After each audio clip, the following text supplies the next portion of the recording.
I'm Shivam Patel, your host for this week's edition of Seven Lakes Undercover.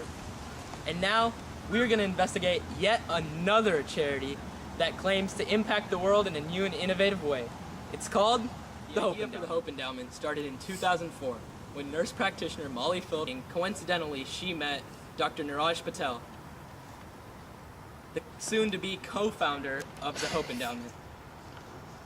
So, we found this MD and asked him a couple of questions. Co-founder of Hope Endowment and Niraj Patel. We're here to figure out if it's actually hope or false hope. So, Mr. Patel, why did you decide to start the Hope Endowment? Actually, before it was Hope Endowment, when I was a kid, around 8 or 9 years old, when I was in India at the time, I saw a lot of impoverished children. And so the goal was try to help these kids. And I made a promise to God that if I could, when I was older, make enough money to help people out in India, that I would make an effort to do so. So through my career, either be high school or medical school or college, I always try to donate some money to these kiddos in an effort to help these kids out in India. The dream just got bigger and bigger, and then when I got out into private practice, back in 2003 actually, I started giving money to a lady named Molly Phillips. And she started an organization in India, and where we built a building, and we brought in about 100 kids or so. And so during this time, as we brought in the children and finished the building off, it was really just a small little goal I had initially. And then a few of my friends found out about it, and we established a 501c3 called Hope Endowment. And that started from 2008, and then over the next 4 to 5 years is when we actually started escalating the actual the group entity to now it's hundreds of people from New York to Chicago to Houston all the way to LA that help take care of these children and build an organization of what it is today. All right. What is the purpose for this organization?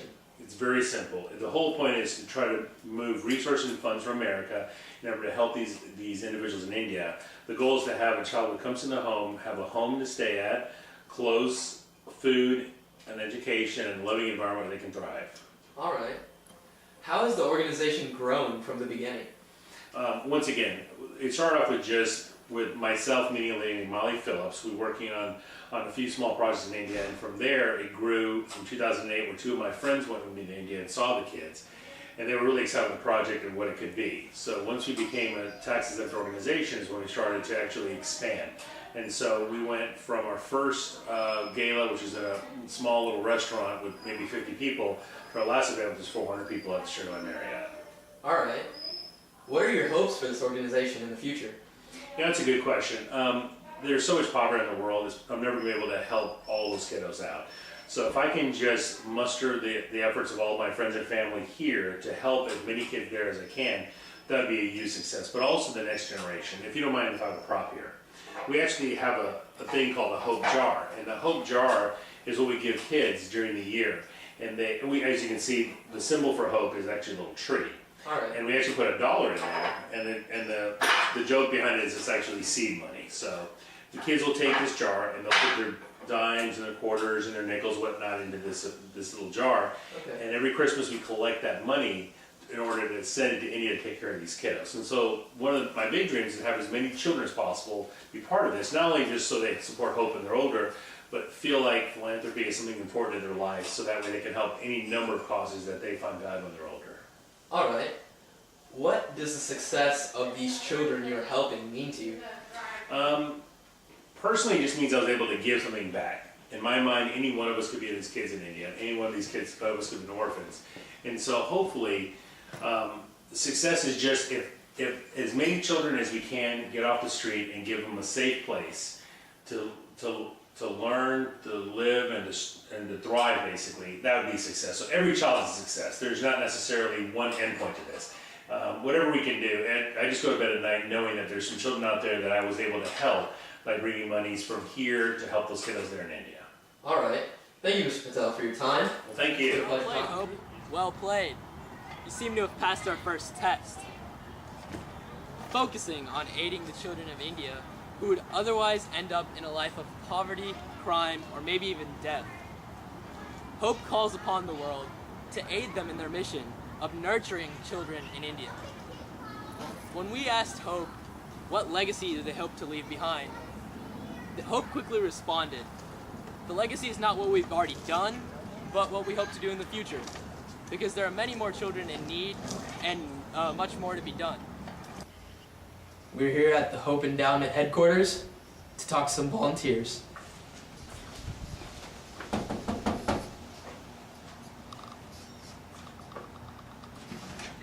Hello? Are you Devin Patel, volunteer for the Hope Endowment? Okay, it wasn't me, okay? It was last week. Me and my buddies were...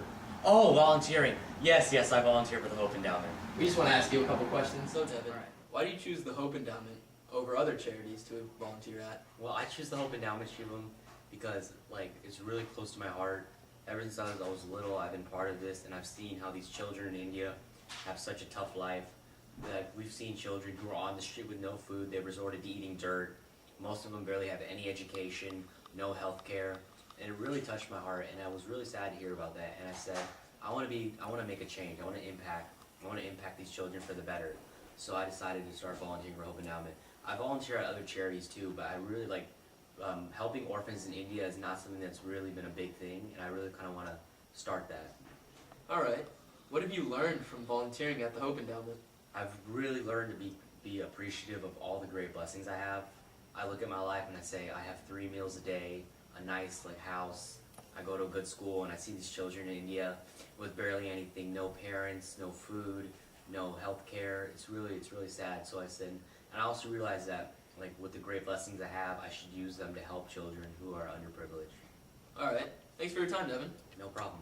It seems the Hope Endowment's tied up all their loose ends. And no wonder. Ever since their beginnings, they've expanded greatly. In 2005, they opened their first house in Kerala. It housed 60 children and not only gave them food and shelter, it also gave them proper education and health care. Not long after, in 2006, they opened up 2 more locations in Gujarat, leasing property in Dumda, which holds the Tree of Hope, and Cochin, which was recognized as the center of excellence by the government of Kerala, and whose model was recommended for the future orphanages. In 2009, the first annual Afternoon of Hope, which focuses on teaching kids and donors the significance of giving, was held, and which will this year be held at the Blue Lounge and Restaurant. By 2010, Hope had expanded into California, and now it holds branches in Texas, California, and New York. 2011 was an eventful year as the hardworking team purchased land in Dumda for a permanent facility and held their first gala event, which this year raised over $126,000. Through its efforts, the Hope Endowment has raised about $750,000 in total, all of which amount to the organization fulfilling its bold promise that 100% of donations would go back to the children in India to support the children in their orphanages. And the organization's relentless efforts paid off when in 2012 they had their first high school student, Anish, graduate. Since then, they've only had a total of 3 students graduate, but they expect many more, as co-founder Dr. Niraj Patel informed us that this small number is due to the fact they've only been around a couple of years and most of the children they take in are 4 to 7 years of age. One can conclude that many more are still to come. 7 Lakes Undercover team has worked so hard to try to uncover dirt on what seems to be called the Hope Endowment. But the authority has its heart in the right place, and the volunteers seem to be happy to giving their time there. So they've earned our seal of approval.